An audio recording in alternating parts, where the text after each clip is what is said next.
If I could have everyone's attention, we're going to get started now. My name is Hatem Bazian. I'm a 2L at UC Law San Francisco, a second-year law student, and I'll be doing the emceeing tonight. Before I introduce our first speaker, I'm going to tell you a little bit about what the Palestine Center for Public Policy is. A lot of people here are familiar with the Center for Islamophobia Research Studies, and Palestine Center for Public Policy is really the next step in cohesively bringing together data and research and focusing it towards the issue of Palestine, because as we all know, Palestine is kind of the most poignant and powerful manifestation of Islamophobia that we've been facing. And the need for legislation and informed voices at the tables where Islamophobic legislation is being passed is more necessary than ever before. The first speaker will be Hatem Bazian, my father, who created the Palestine Center for Public Policy. And I really view this as a culmination of his career's work and his life's work. And it really comes to fruition at the point where Muslims and Palestinians will have a voice at the tables where both Zionist, Islamophobia, and anti-Palestinian rhetoric are being used to shape legislation. So please join me in welcoming Hatem Bazian. Assalamu alaikum. So you got the first introduction to Yusuf. So he's beginning to get his career ongoing. I know he has another family member in here that came to where a colleague of his is also at the UC Law School, and they've been doing a lot of good work on Palestine. And we need to emphasize the change in the Muslim community from medicine and engineering into law, public policy, and into areas of impact. So I want to give a brief overview of the Palestine Center for Public Policy. And this comes from a long experience of what are the gaps that we have in the work for Palestine. So you have been to demonstration. So if you've been into demonstration of Palestine, raise your hand. Okay, alhamdulillah, I'll give you a PhD in demonstration 101. All right. We've been engaged in lobbying. So we visited city council members, state level, and nationally. So if you lobbied in your activity and so on, so a little bit less hands, right? We also have some individuals that have done some legal work, Palestine legal. I also checked the Harvard students' cases, and we filed a civil rights case on their behalf, and we have a number of other cases nationally. All right. So that's another arm. So we have pieces of the puzzle, but one of the pieces that is missing is literally focused work on policy. All right, so we go and advocate, we go to speak, we often literally rush to try to find out what is it that we're trying to ask for with a specific policy demands, and to hold it for a long period of time and to come back to it. So Palestine Center for Public Policy is what we're trying to do. This picture for me represents why a public policy engagement is needed. Because the soldiers there is literally all his equipment is provided by us. All right, whether it's gun, the outfit, the bullets, all of this is provided by our tax money. But yet we have to be silent and actually not critiquing the massive violation of human rights that takes place on a daily basis. So the Palestine Center for Public Policy is dedicated to conducting policy research and studies and distributing position papers aimed at influencing public policy and media discussion. It seeks to produce measurable and transparent applied research and data on Palestine in the United States directed at policymakers. So many of us have done work research-wise in relations to Palestine. You know, we have the Center for Palestine Studies at Columbia University. Many of us have written material, but that's a separate category of actually writing with applied research. The research is to be connected to specific policy asks and also to track it in such a way that we have measurable and transparent. I know that Northern California Islamic Council, immediately after the event of October began, we began to put these billboards nationally and statewide. But we don't really have the mechanism to assess what is their impact. And are they connected to specific policies? The only policy we're asking right now is ceasefire, but that is just like the beginning. Ceasefire is the low ceiling for us in relations to Palestine. So the center envisions a future where Palestine status in the U.S. is prosperous and equitable. In this future, policymaking will be informed by evidence and will focus on critical issues affecting Palestinians, including the right of return, refugee, independent economic planning, sustainable development, and social justice. We had a meeting with Governor Newsom a few weeks back, and one of the issues that I put on the table in the demand is that I want the UC system, the CSU, the faculty to be able to actually offer classes and credits to Gaza students, because all of the universities have been demolished. And the students, again, it's going to take us some time before the rebuilding of the infrastructure, assuming it's going to rebuild. But between now and then, how can we get actually faculty who want to volunteer their time to offer courses online to students so they actually will be able to finish their degrees and not actually lose that gap? So he actually said that he will look into this. So we want to have a policy where we ask a follow-up on it to make sure that me as a faculty at UC Berkeley and a few of the other faculty in CSU or even community colleges can actually teach, and then the credits are transferable to Gaza universities. As we know, Gaza universities don't have any relationship with our universities, and it requires a policy intervention in order to make this happen. So a center dedicated to research studies and distributed position papers, this is what we are trying to do. It's not general research, but a specific type of research.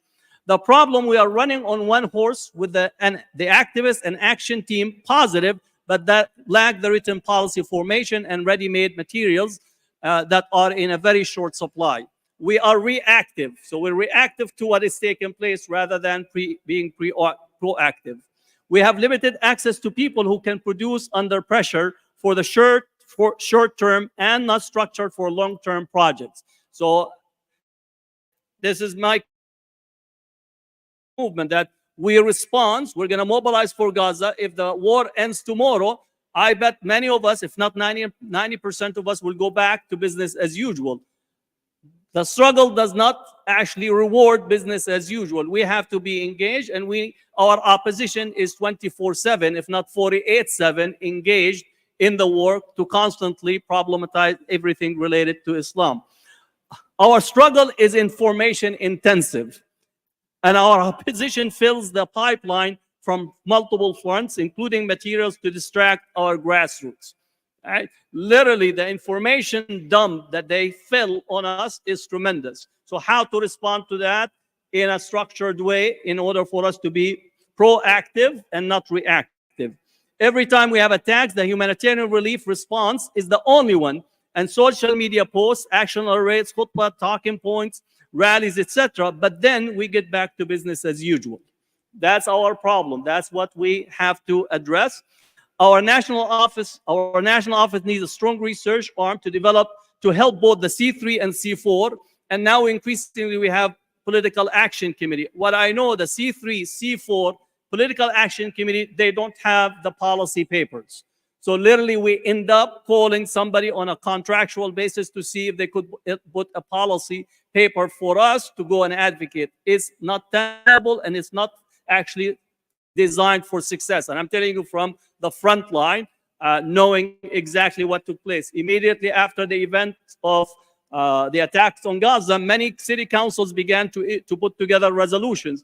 We had to actually work on one-to-one, each city, people that have connection, to go and try to edit and offer material for the resolution. It just does not work if you have a national framework in this way. So we already have genocide statements. The question is, what is our policy right now to actually make sure that the genocide statements from the Israeli government have a policy ramification? The United States is a signatory to the Fourth Geneva Convention and to the Genocide Convention, which means that is the law of the land. We need to be very well structured to try to get policy recommendations to address those issues that pertain to genocide. From a university level, we have many university programs that are linked to Israeli universities. What this genocide convention speaks about this, the destruction of Palestinian hospitals, universities, so on. So we need to think how to actually translate the law of the land relative to the Convention on Genocide into policy recommendation, whether at the city council level or at a state level or nationally. So that's where some of the work that we need to be undertaking. The center needs, again, public policy, political science, international relations, US law, international law, opposition research, scholars including Christian and Muslim Zionism. Again, the category of Muslim Zionism, if you don't know, this is a new category where, like Christian Zionism, this is a new category where people actually use religious texts, Islamic religious texts, to justify the Abrahamic Accords, justify relationship with Israel, while demonizing, just yesterday, the Imam of the mosque in Medina, actually in his supplication, he says, may God protect our countries from revolutions and protests. Protests? Like you ask God to protect our countries from protests, meaning all the people who are protesting for Gaza, the Imam of Medina is actually doing a supplication to protect maybe the throne. Yes, I could understand that, but that's not what he's saying. So literally the concept of Christian Zionism need to be understood. Movement building and so on. So these are some of the areas of needs. What we are doing is setting up a structure with senior associate lead each research area, resident fellows recruited under each area, non-residence fellows for a large circle of scholars connected to each of the areas, visiting fellows, graduate fellows, and interns. So literally this summer we'll be taking our first group of summer interns from public policy. Where students who are working on public policy, they will intern in the center for us to begin work. And we are literally in the final stage of hiring the director of the center. He's a former UN undersecretary that served in the occupied territory. So he's actually his specialty is human rights law, and he's actually agreed to lead this effort in an institutional capacity. Funding and budget.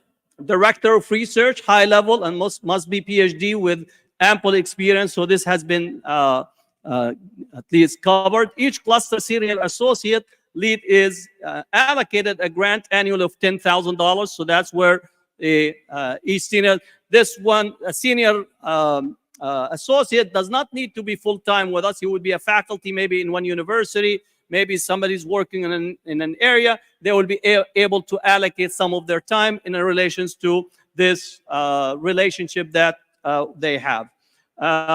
Resident fellows are funded on a project basis and can apply to submit proposals that can be evaluated and voted on it from the board of scholars that are involved and specialists.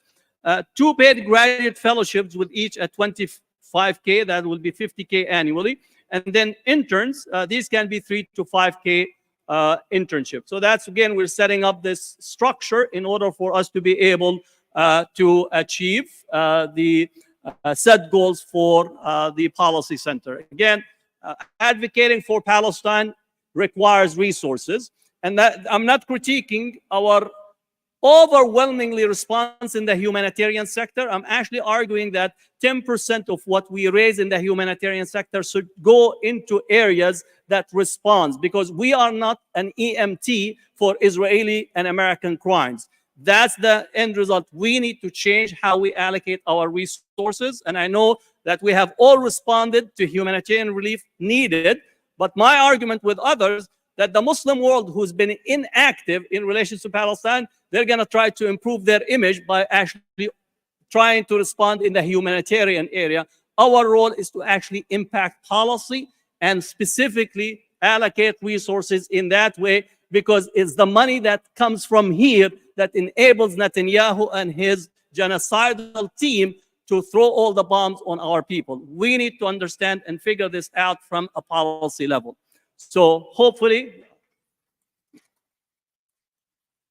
I'm not going to do any auction. How many people you have? The center right now is fiscally sponsored under the Islamophobia Studies Center until we get our budget and resources. Then it will be migrated into an independent center in that way. So you have donation cards in front of you.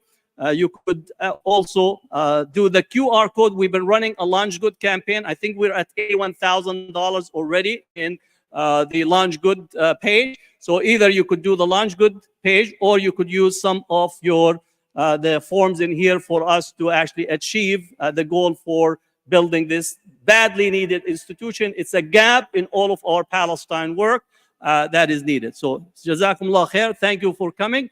And I will ask for our MC to come and take us to the next piece.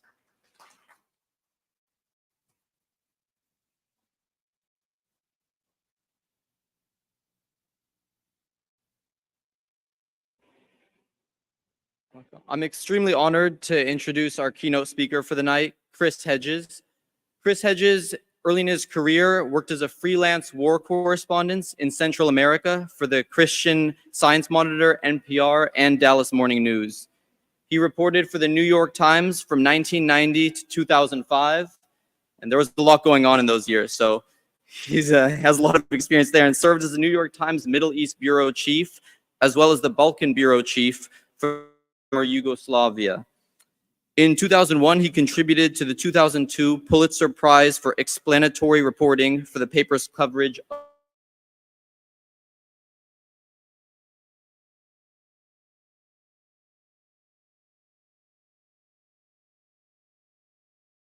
National Book Critics Circle, and he has American Fascists, the Christian Right, and the War on America, Death of the Liberal Class, and Days of Destruction, Days of Revolt. Since 2022, he's been hosting his own topical news commentary titled The Chris Hedges Report. Please join me in welcoming Chris Hedges.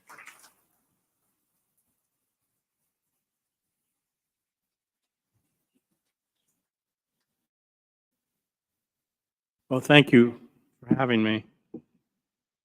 I spent 7 years covering Gaza, and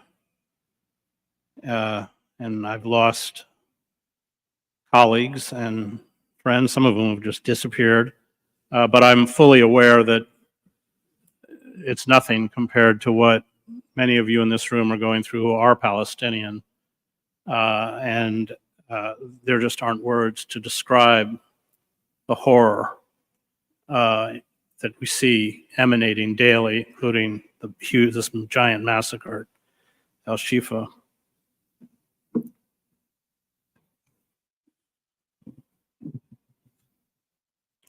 There are no surprises in Gaza. Every horrifying act of Israel's genocide has been telegraphed in advance. It has been for decades.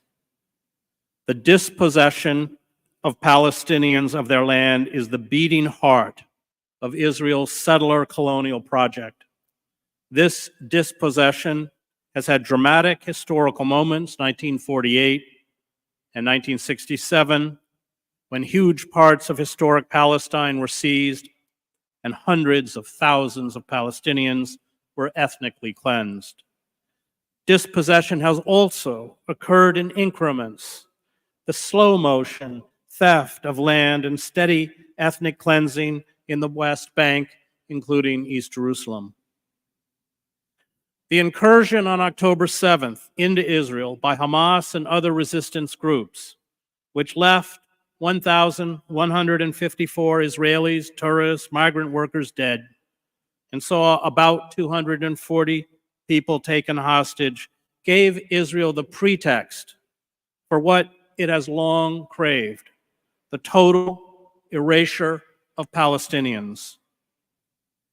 Israel has razed 77% of healthcare facilities in Gaza, 68% of telecommunications infrastructure, nearly all municipal and governmental buildings, commercial, industrial, and agricultural centers, almost half of all roads, over 60% of Gaza's 439,000 homes, 68% of residential buildings, including the bombing of Al-Taj Tower in Gaza City on October 25th that killed 101 people, including 44 children and 37 women, and injured hundreds, and has obliterated refugee camps. The attack alone on the Jabalia refugee camp on October 25th killed at least 126 civilians, including 69 children, and injured 280. Israel has damaged or destroyed Gaza's universities, all of which are now closed, and 60% of other educational facilities, including 13 libraries. It has also destroyed at least 195 heritage sites, including 208 mosques, churches, and Gaza's central archives that held over 150 years of historical records and documents. Israel's warplanes, missiles, drones, tanks, artillery shells, and naval guns daily pulverize Gaza, which is only 20 miles long and 5 miles wide, in a scorched earth campaign unlike anything seen since the war in Vietnam. It has dropped 250,000 tons of explosives. That's the equivalent of 2 nuclear bombs on Gaza. Many targets selected by artificial intelligence. It drops unguided munitions known as dumb bombs and 2,000-pound bunker buster bombs on refugee camps and densely packed urban centers, as well as the so-called safe zones. 42% of Palestinians killed have been in these safe zones, where they were instructed by Israel to flee.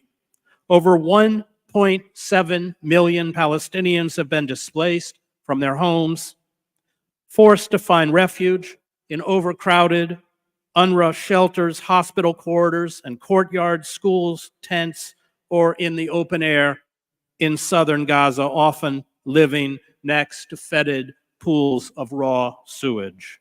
Israel's killed at least 32,705 Palestinians in Gaza, including over 13,000 children and 9,000 women. This means Israel is slaughtering as many as 187 people a day, including 75 children. It has killed 136 journalists, many, if not most of them, deliberately targeted. It has killed 340 doctors, nurses, and other healthcare workers, 4% of Gaza's healthcare personnel. These numbers do not begin to reflect the actual death toll, since only those dead registered in morgues and hospitals, most of which no longer function, are counted. The death toll when those who are missing are counted is well over 40,000, and 70% are women and children. Doctors are forced to amputate limbs without anesthetic. Those with severe medical conditions, cancer, diabetes, heart disease, kidney disease, have died from lack of treatment or will die soon. Over 100 women give birth every day with little to no medical care. Miscarriages are up by 300%. Over 90% of the Palestinians in Gaza suffer from severe food insecurity, with people eating animal feed and grass. Children are dying of starvation. Palestinian writers, academics, scientists, and their family members have been tracked and assassinated. Over 75,000 Palestinians have been wounded, many of whom will be crippled for life. Israel plays linguistic tricks to claim there are no civilians in Gaza and deny every building, including mosques, hospitals, and schools, protected status. All Palestinians are branded as responsible for the attack on October 7th or written off as human shields for Hamas. All structures are considered legitimate targets because they are allegedly Hamas command centers or harbor Hamas fighters. These accusations Francesca Albanese, the special rapporteur on the situation of human rights in the Palestine territory occupied since 1967, writes, are a pretext used to justify, these are her words, the killing of civilians under a cloak of purported legality, whose all-enveloping pervasiveness admits only of genocidal intent.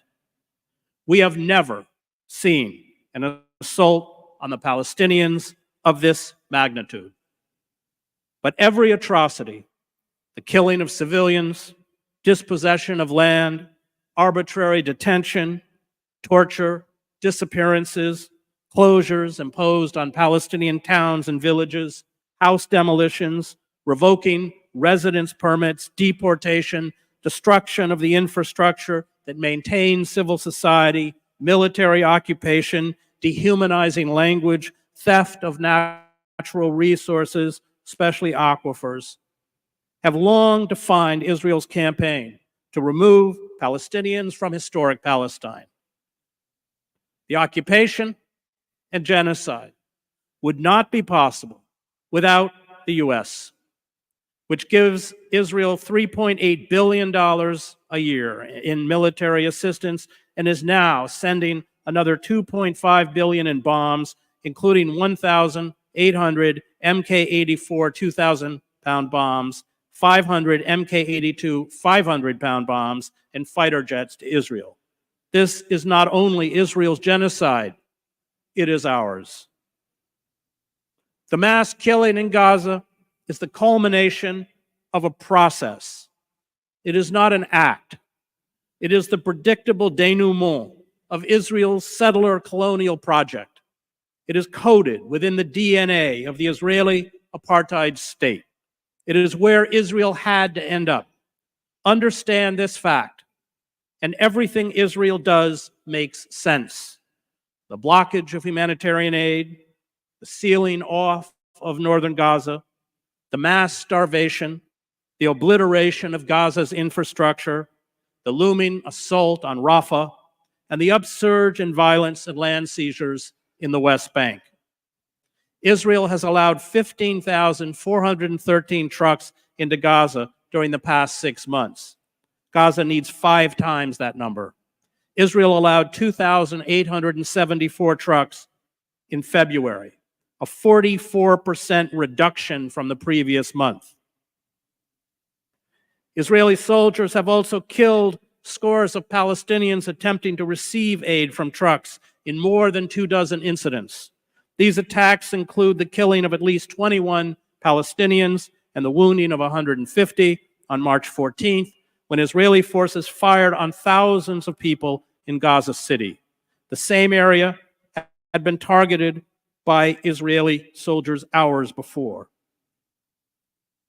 Israel's assault has caught Gaza's own aid workers and international agencies partners inside a practically uninhabitable environment of mass displacement and deprivation, where 75% of solid waste is now being dumped in random sites, 97% of groundwater made unfit for human use, and the Israeli state using starvation as a weapon of war, Oxfam states.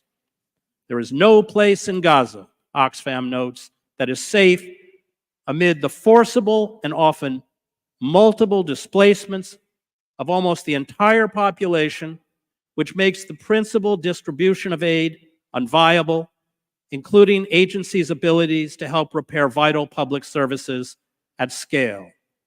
Oxfam blasts Israel for its disproportionate and indiscriminate attacks on civilians and humanitarian assets, as well as solar, water, power, and sanitation plants, UN premises, hospitals, roads, and aid convoys and warehouses, even when these assets are supposedly deconflicted after their coordinates have been shared for protection. None of these Israeli tactics will be altered with the building of a temporary pier. In fact, given the pending assault on Rafah, where 1.2 million displaced Palestinians are crowded in tent cities or camped out in the open air, Israel's tactics are about to get worse. If the Arab world will not take the Palestinian refugees, as Secretary of State Antony Blinken proposed during his first round of visits after October 7th, the Palestinians could well be cast adrift on ships. It worked in Beirut in 1982, when some 8,500 Palestinian Liberation Organization members were sent by sea to Tunis or Tunisia, and another 2,500 ended up in other Arab states. Israel, for this reason, supports the temporary pier the Biden administration is building to ostensibly deliver food and aid to Gaza, food and aid whose distribution will be overseen by the Israeli military. You need drivers that don't exist, trucks that don't exist, feeding into a distribution system that doesn't exist. Jeremy Kneidek, a former senior aid official in the Biden administration and now president of the Refugees International Aid Advocacy Group, told the Guardian. The small shipments of seaborne aid, like the food packets that have been airdropped, will not alleviate the looming famine. They are not meant to. They are cynical pieces of theater used to mask the orchestrated mass starvation. Israel is creating a humanitarian crisis of such catastrophic proportions, with thousands of Palestinians killed by bombs, shells, missiles, bullets, starvation, and infectious diseases, that the only option will soon be death or deportation.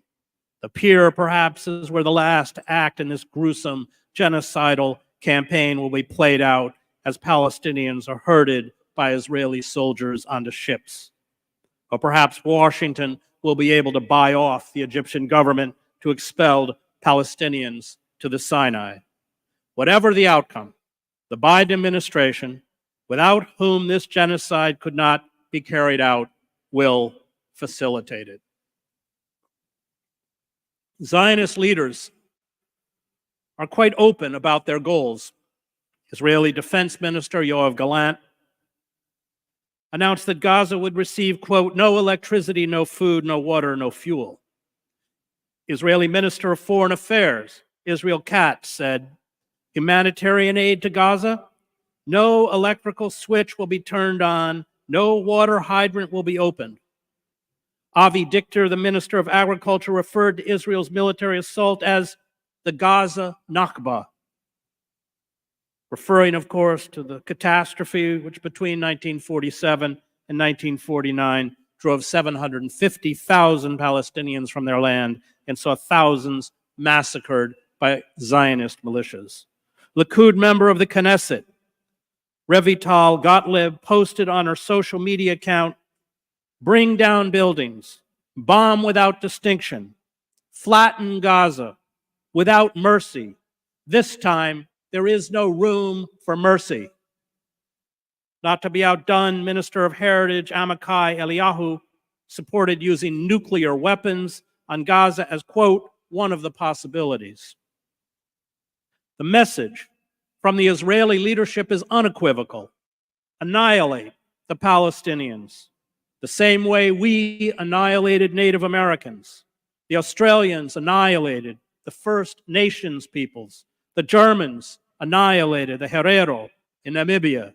The Turks annihilated the Armenians, and the Nazis annihilated Jews. The specifics are different.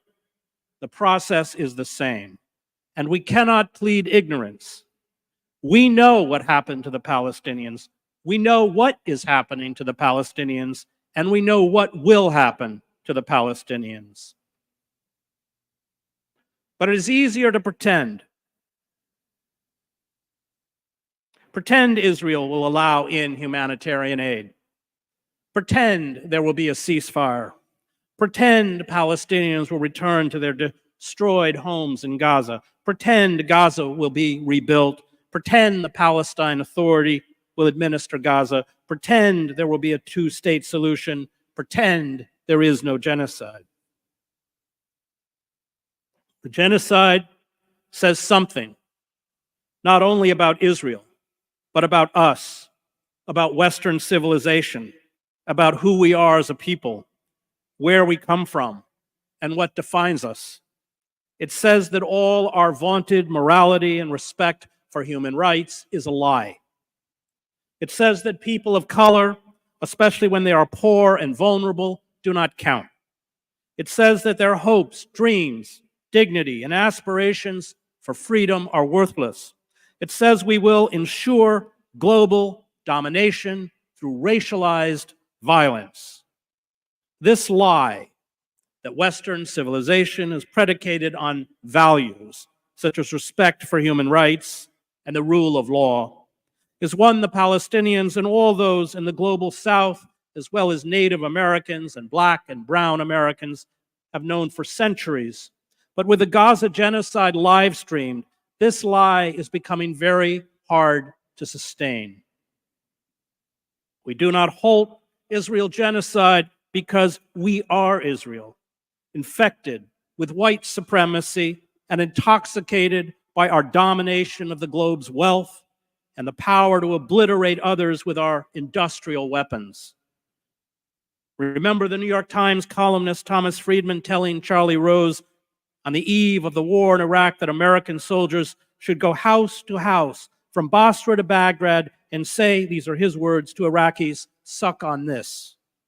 And this is the real credo of the American empire.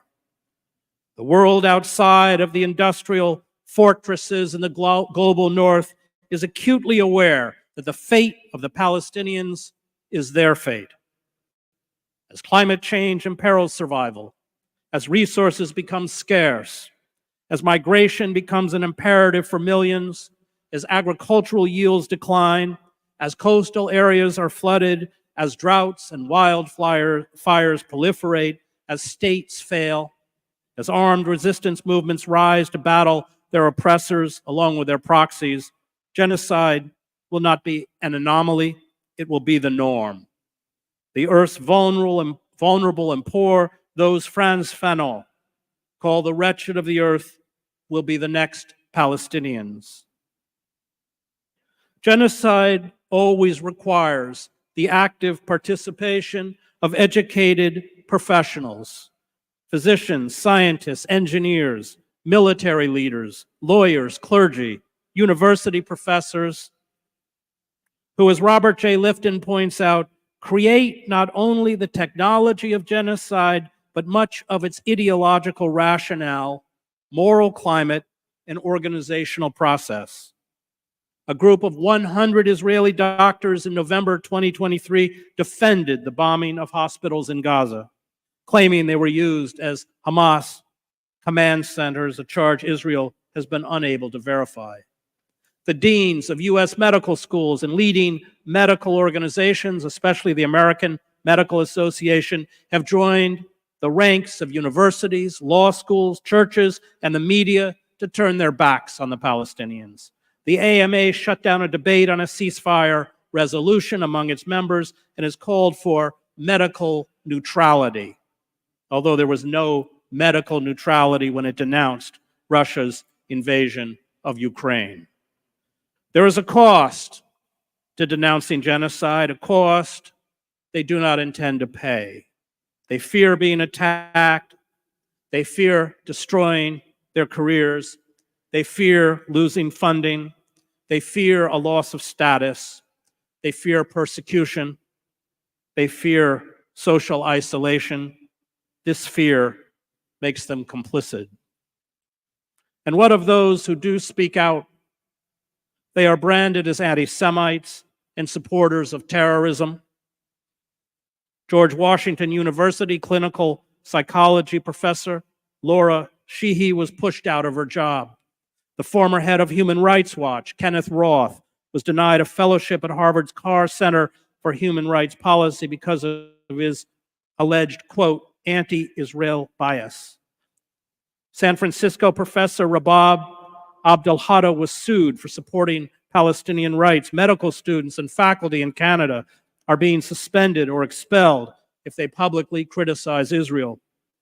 Dr. Rupa Mara, professor of medicine at the University of California, San Francisco, called for a halt to the bombing of hospitals and the examination of the impact of Zionism as a racist ideology. This led to vitriolic attacks against her, attacks tacitly endorsed by the medical school where she works. She has been slandered as an anti-Semite and targeted by the Canary Mission, a Zionist organization that seeks to defame and destroy the careers of students and faculty that criticize Israel and defend Palestinian rights. She has had speaking engagements rescinded and received death threats.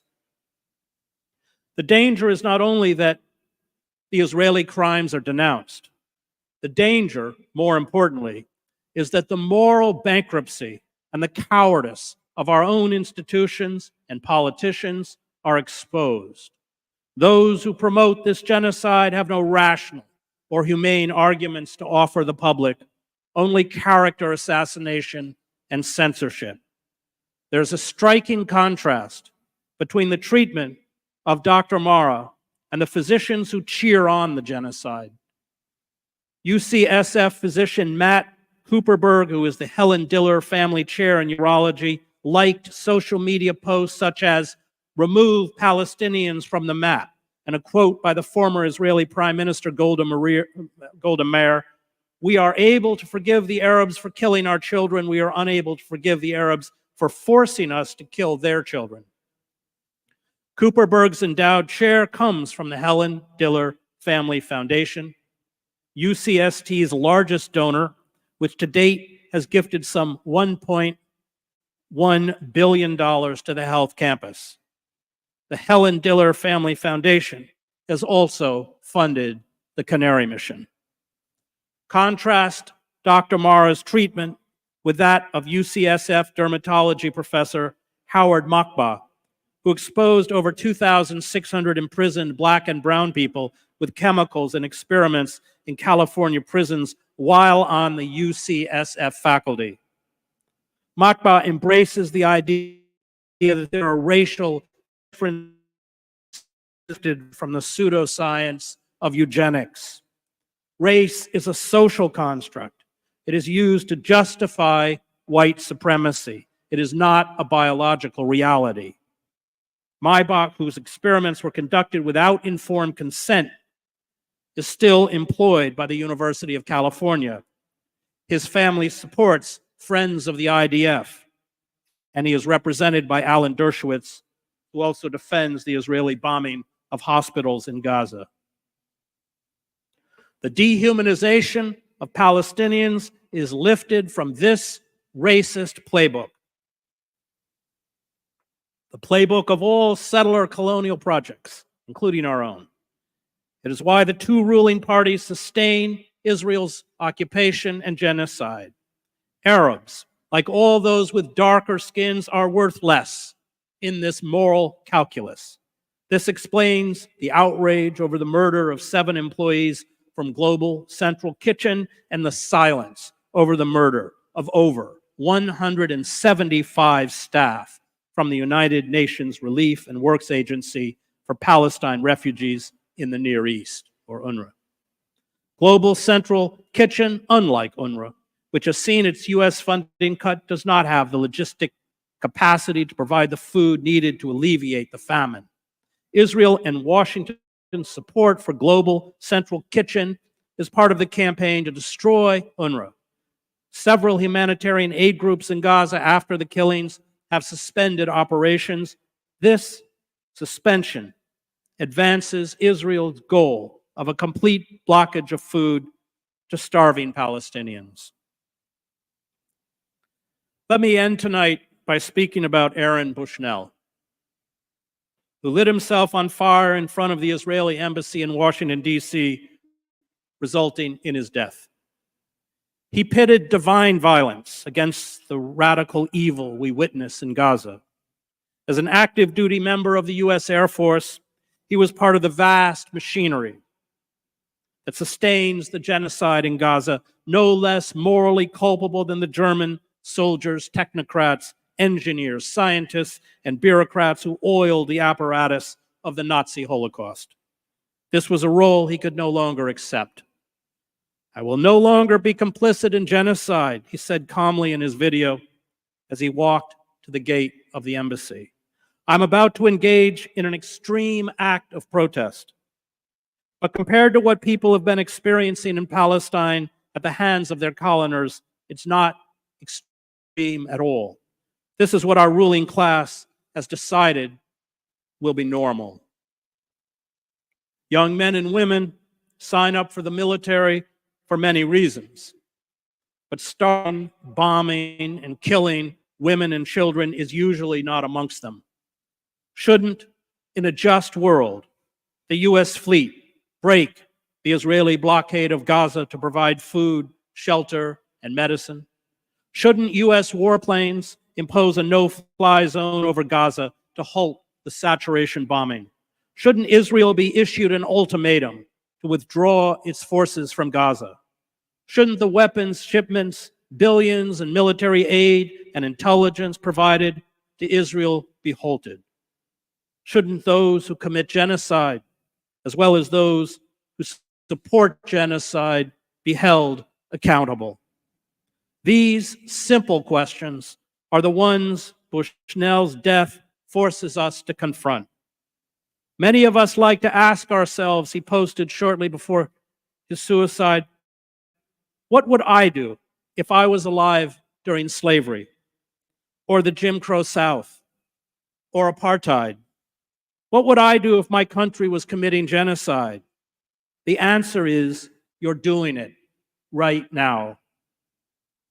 The coalition forces intervened in northern Iraq in 1991 to protect the Kurds following the first Gulf War.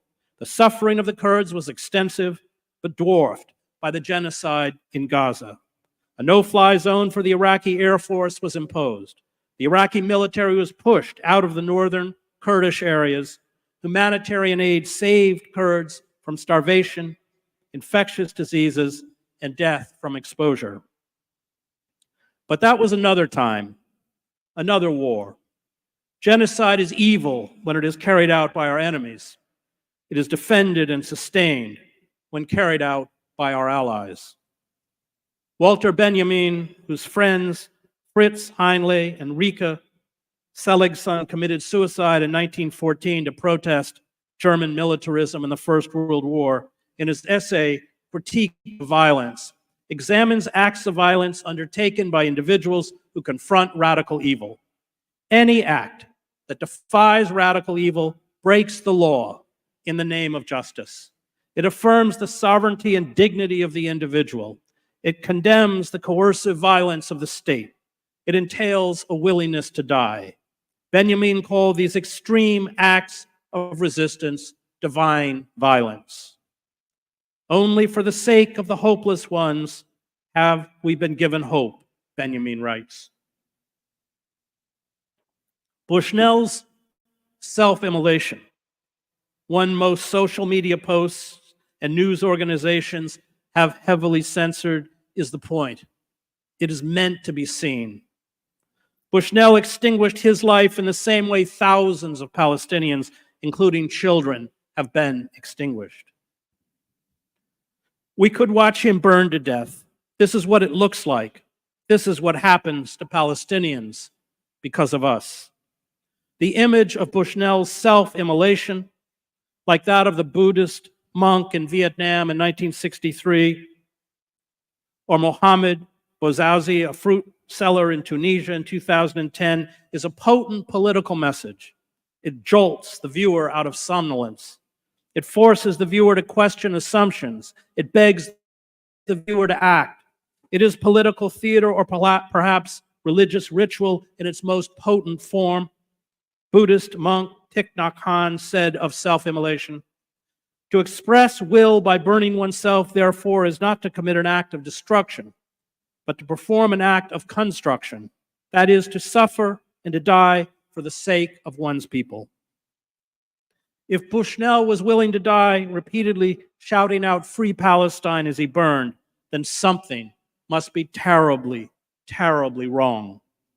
These individual self-sacrifices become rallying points for mass opposition. They can ignite, as they did in Tunisia, Libya, Egypt, Yemen, Bahrain, and Syria, revolutionary upheavals. Bouazizi, who was incensed that local authorities had confiscated his sales and produce, did not intend to start a revolution. But the petty and humiliating injustices he endured under the corrupt Ben Ali regime resonated with an abused public. If he could die, they could take to the streets. These acts are sacrificial births. They presage something new.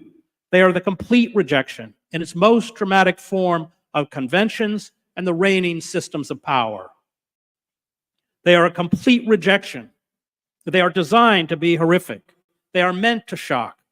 Burning to death is one of the most dreaded ways to die. Self-immolation comes from the Latin stem immolare, to sprinkle with salted flour when offering up a consecrated victim for sacrifice. Self-immolations like Bushnell's link the sacred and the profane through the medium of sacrificial death. But to go to this extreme requires what the theologian Reinhold Niebuhr calls a sublime madness of the soul. He notes that nothing but such madness will do battle with malignant power and spiritual wickedness in high places. This madness is dangerous, but it is necessary when confronting radical evil because without it, truth is obscured. Liberalism, Niebuhr warns, lacks the spirit of enthusiasm, not to say fanaticism, which is so necessary to move the world out of its beaten tracks. It is too intellectual and too little emotional to be an efficient force in history. This extreme protest, this sublime madness, has been a potent weapon in the hands of the oppressed throughout history. The some 160 self-immolations in Tibet since 2009 to protest Chinese occupation are perceived as religious rites, acts that declare the independence of the victims from the control of the state. Self-immolation calls us to a different way of being. These sacrificial victims become martyrs. Communities of resistance, even if they are secular, are bound together by the sacrifices of martyrs. Only apostates betray their memory. The martyr, through his or her example of self-sacrifice, weakens and severs the bonds and the coercive power of the state. The martyr represents a total rejection of the status quo. This is why all states seek to discredit the martyr or turn the martyr into a non-person. They know and fear the power of the martyr, even in death.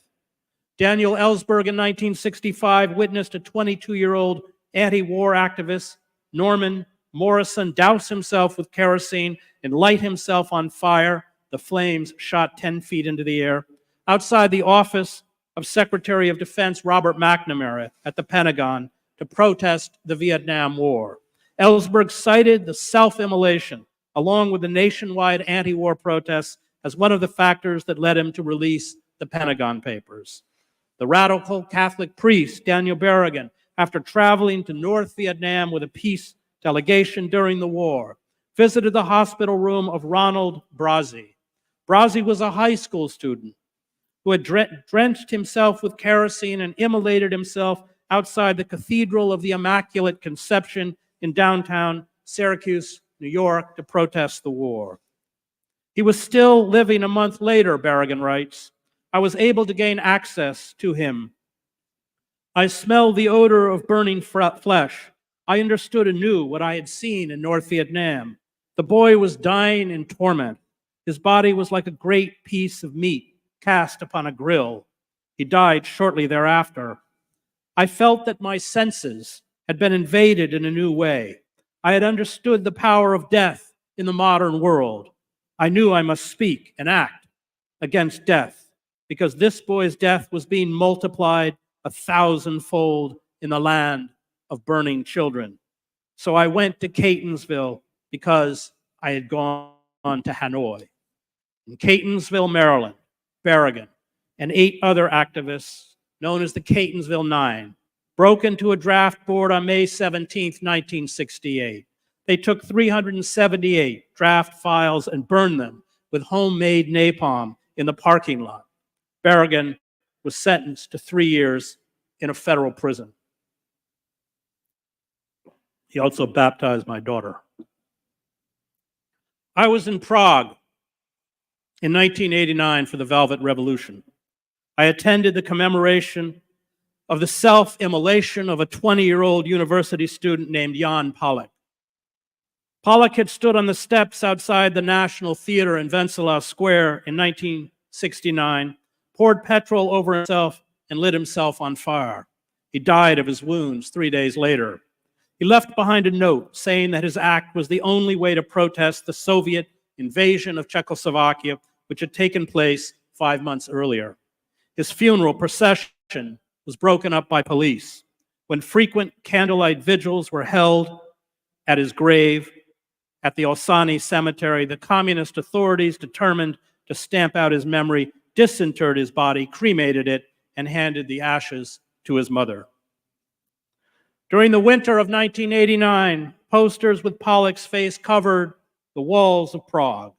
His death 2 decades later was lionized as the supreme act of resistance against the Soviets and pro-Soviet regime installed after the overthrow of Alexander Dubček. Thousands of people marched to the square of Red Army soldiers and renamed it Jan Palach Square. He won. One day, if the corporate state and apartheid state of Israel are dismantled, the street where Bushnell lit himself on fire will bear his name. He will, like Palach, be honored for his moral courage. Palestinians, betrayed by most of the world, already look to him as a hero, and because of him, it will be impossible to demonize all of us. Divine violence terrifies a corrupt and discredited ruling class. It exposes their depravity. It illustrates that not everyone is paralyzed by fear. It is a siren call to battle radical evil. That is what Bushnell intended, and his sacrifice speaks to our better selves. Genocide is the crime of crimes. It is not a political issue. It is a moral issue. Defying genocide and rejecting all complicity with those who commit genocide is a moral imperative. Those of us who are people of faith,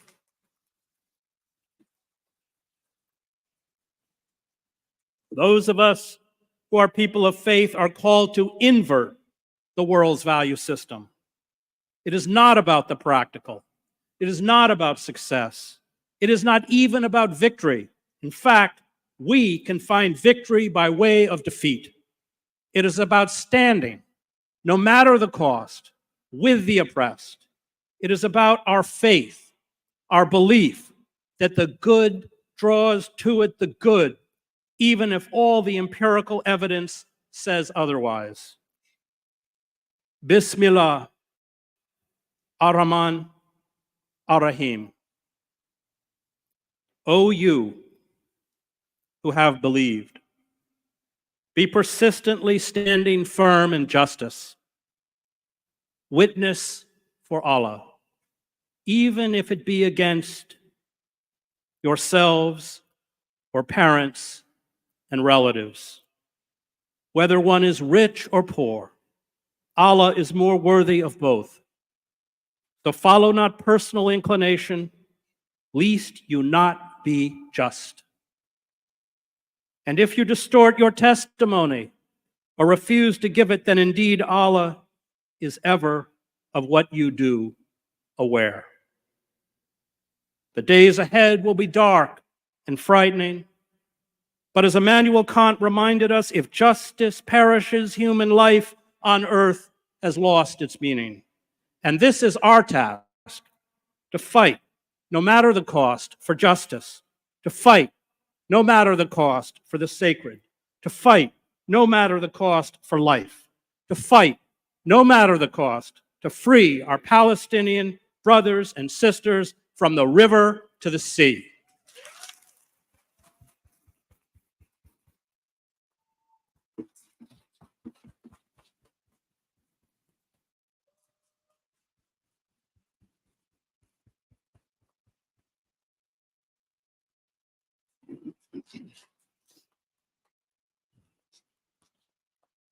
We may fail, but let those who come after us say we tried. We were true to our call as Muslims, as Christians, and as Jews, that we stood with the oppressed, knowing that when you stand with the oppressed, you are treated like the oppressed. Fenceless under the night, our world in stupor lies, yet dotted everywhere. Ironic points of light flash out wherever the just exchange their messages. May I, composed like them of eros and of dust, beleaguered by the same negation and despair, show an affirming flame. I do not know if we can build a better society. I do not know if we can halt this genocide. I do not even know if we will survive as a species. But I know the forces of death have us by the throat, and they have my children by the throat. I do not fight fascists because I will win. I fight fascists because they are fascists. Thank you. We have time for a few questions. If there's anybody who has a question, we have a little bit of time for questions. Does anybody have a question? Here.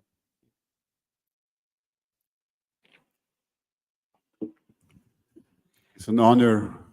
I've been following you forever. I have a rhetorical question. Is the Western politicians use a two-state solution as a cover, while Israel rejects the idea out of hand?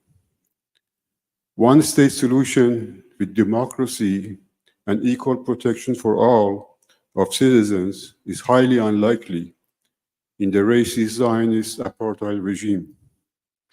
In your opinion, what will become of millions of Palestinians, and would we in our lifetime see justice?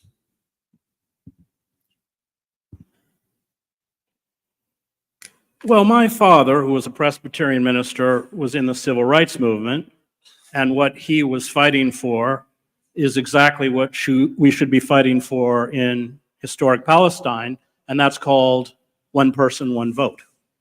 Everybody has human rights. I think, as Ilan Pappé has pointed out, the hatred, the death, the genocidal violence, while it is being unleashed against the Palestinians, will consume Israel itself. Time, I can't tell. I was a reporter for a long time, and often we knew that the tinder was there, but we didn't know what would strike it. The first Intifada would be a good example. What caused the conflagration of the first Intifada was a road accident. Those are questions I can't answer. None of us know. But what's clear is that there is no hope if we don't resist. I will do my next book with the cartoonist Joe Sacco on Gaza. Joe and I spent a lot of time in Gaza, and if you don't know his books, Palestine or Footnotes in Gaza, they're magisterial works, especially Footnotes in Gaza, which he spent 6 years doing. And we said that's our role as writers, in his case, a writer and a cartoonist. We must go back. But that gets to your question. We don't actually even know what we're going to go back to, but we're going to go back because of course, so much of this genocide, it's not just about wholesale murder. It's about erasure. The universities, the cultural centers, and targeting the intellectual class, the writers, the poets, the academics. It's about erasure. And our job is to, the small bit that we can contribute, is to fight against that erasure. But time, I don't know. I don't know. There. Where? Yes.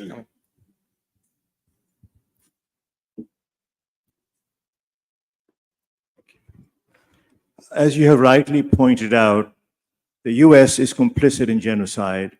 Without the US support, this war would end tomorrow. Yeah.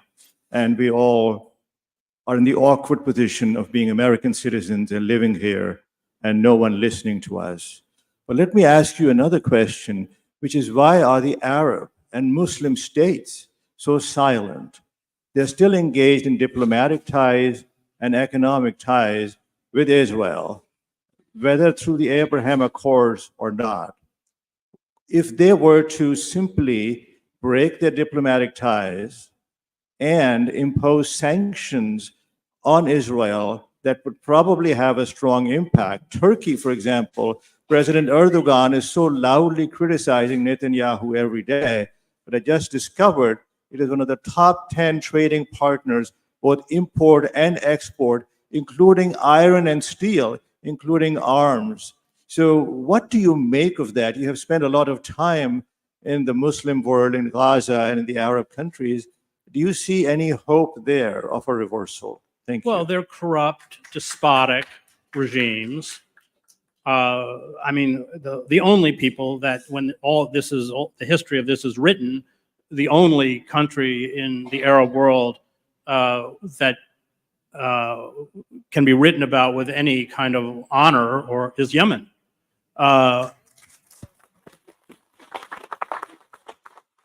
Because the Yemenis know exactly what it feels like. 30,000 Yemenis starved to death under the US-Saudi siege. And they had cholera epidemics, and so they understand fully what's happening in Gaza, and they're resisting. And then, of course, how does Israel get around that blockage of those sea lanes? There's a corridor built by the UAE, Saudi Arabia, and Jordan, with the trucks coming in through Jordan. So yeah, these are dictatorships. I mean, don't get me even started on Egypt with Hala. You know, before the genocide, it cost $350 for a travel exit visa through Hala, which is run, of course, by Sisi's sons. Now it's $5,000 for an adult and $2,500 for a child, and when they feel like it, they'll jack the price up to $10,000. So they're actually profiting off of the genocide. No, these regimes are, you know, and they are either sustained or were imposed by Western powers and remain so. So, yeah, I don't see that changing. I mean, if I was King Abdullah, I actually went to school with King Abdullah. If I was King Abdullah, I'd be a little worried. Of course, 60% of the Jordanians are Palestinian, but they've had it. And if you know, they're not just chanting, "We are all Hamas," they're chanting for Abdullah's brother, who's under house arrest, to take over the throne. I mean, you remember with Farouk, you know, the complicity over Suez. You remember Mubarak, we bought Mubarak off for the first Gulf War. I just came from Egypt. I was invited to go to Doha by Al Jazeera, and I did broadcasts on Al Jazeera English and Al Jazeera Arabic. And then I went to Rafah. I tried to go to Rafah. The Egyptian Press Syndicate was trying to organize a protest outside of Rafah because they've locked all the foreign journalists out of Gaza. And of course, the Sisi government blocked us. They stopped us. So yeah, no, these regimes are completely complicit in this genocide. I mean, Sisi is a creature of the CIA and the Mossad anyway, so. We have another question right here. Hi, thank you so much for being here. We really appreciate it. One quick question. As we go from city council to ask these mayors to stand for ceasefire, the comment that we get from them, the reaction we get from them is, you guys are asking us too much. Why are you putting us in this difficult situation where you're asking us to be divisive? So in the name of unity, they're saying we are not going to say anything about the ceasefire. And what's happening, the very interesting thing that's happening in these city councils is we have these rabbis that come with their whole congregations. They literally act like a mob, and they speak as Israelis. They don't identify as Americans. They say, you know, I was in the IDF, I was in Israel, this and that. And they're the ones saying, hey, you guys have been elected for local issues. Why are you talking about international issues? So it's like, what do you do with these mayors? And then they come back and they demolish us like kids. Why are you putting us in these situations? What do we do with these things? So politics is a game of fear. And it's our job to make them afraid. That's the only way they respond. They're not going to respond to our good intentions. I was Ralph Nader's speechwriter, and Ralph ran because he wanted to pull 5, 10, 15 million voters, probably Democrats, into a third party to create pressure on the Democratic Party. And I'm not going to tell anyone in this room how to vote, but I would not vote for Joe Biden if you put a gun to my head. And I've had a gun to my head. So they have to pay. They have to pay for this. And I don't want Trump, but I didn't support the genocide. I didn't do this. They did it. And it won't stop if they don't pay. That's the bottom line. And we have the numbers to make them pay. And if the council members, imagine this. This is a black and white moral issue. And if these council members won't do the minimum, which is oppose genocide, then run other candidates and don't support them.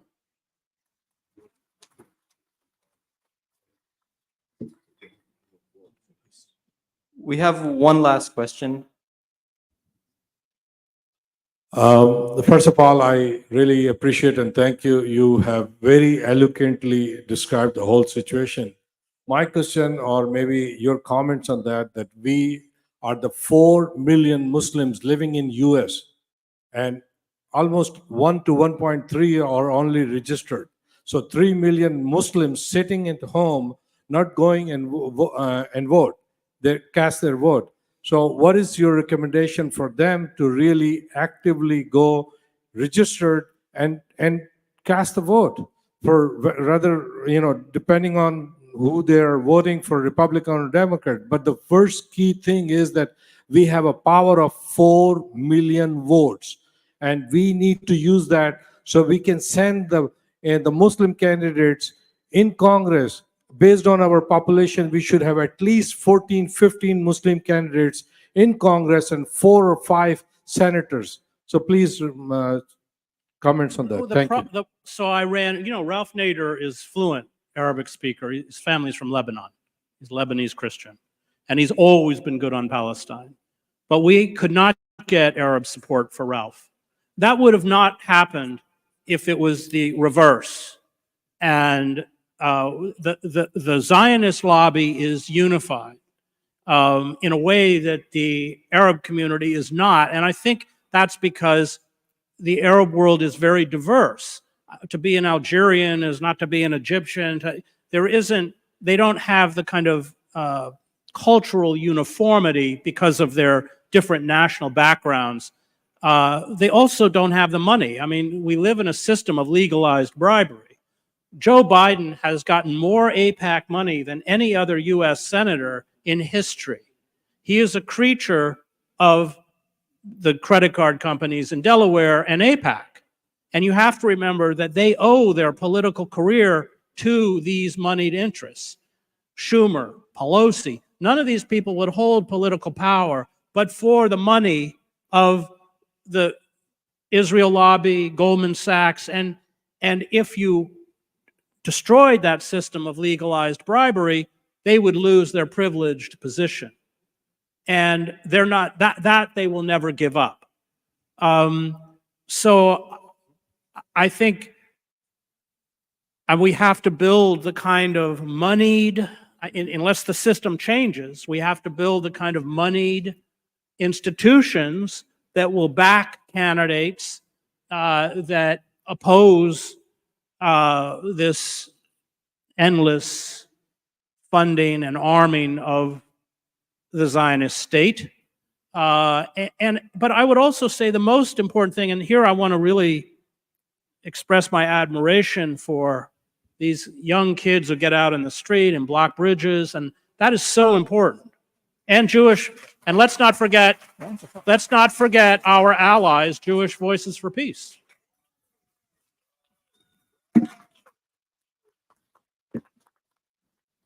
That is so key, and that's why the Democrats are running so scared.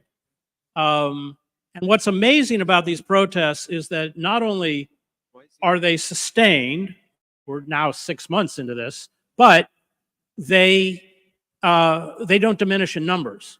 So there's a moment in Kissinger's memoirs, please do not buy the book, where there's a huge, I think it's 1971, a gigantic anti-war demonstration, and tens of thousands of anti-war demonstrators have surrounded the White House. And in order to protect the White House, they put empty city buses in a ring all the way around the White House. And Nixon is looking out the window and he says to Kissinger, Henry, they're going to break through the barricades and get us. That is exactly where we want people in power to be.